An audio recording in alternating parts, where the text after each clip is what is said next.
Chandur railway येथे वर्धा येथून गांजाची वाहतूक करणाऱ्या एका आरोपीला अटक केली असून 19 किलो गांजा त्याच्याकडून जप्त करण्यात आला आहे। ही कारवाई ठाणेदार संतोष भंडारे यांच्या नेतृत्वात करण्यात आली। एका बॅगमध्ये गांजासारखा पदार्थ वाहून घेऊन नेला जात असल्याची माहिती चांदूर रेल्वे पोलिसांना मिळाली। या गुप्त माहितीच्या आधारे पोलिसांनी गावात शोध घेतला असता आरोपी हरीश व्यंकट मोहिते आपल्या ताब्यात 2 बॅग घेऊन सिटी पॉइंट चांदूर रेल्वे येथे वाहनाची वाट बघताना आढळला।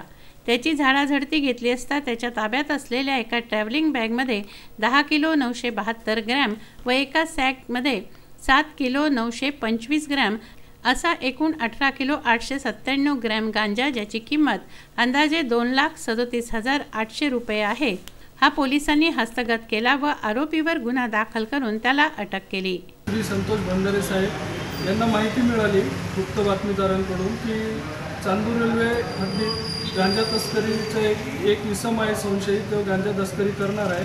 अशा माहितीवरून माननीय ठाणेदार यांनी PSI मुकडे यांच्या नेतृत्वाखाली पोलीस पथक तात्काळ रवाना केले। पथकाद्वारे चांदूर रेल्वे टाउनमध्ये पेट्रोलिंग करण्यात आली व एक संशयित इसम आढळून आला। त्याच्याकडे त्याच्याजवळ 2 बॅग होत्या, त्याची झडती घेतली असता त्याच्यामध्ये 18 किलो 897 ग्रॅम गांजा मिळून आला। सदर माहिती ही ठाणेदार श्री भंडारे साहेब यांना देण्यात आली व भंडारे साहेब यांच्या नेतृत्वाखाली पोलीस पथकाने ही कारवाई केलेली आहे। कारवाई अंती आम्ही NDPS ॲक्ट कलम 28C नुसार गुन्हा दाखल केलेला आहे व आरोपी हरीश मोहिते हा सध्या पोलीस कस्टडीत आहे।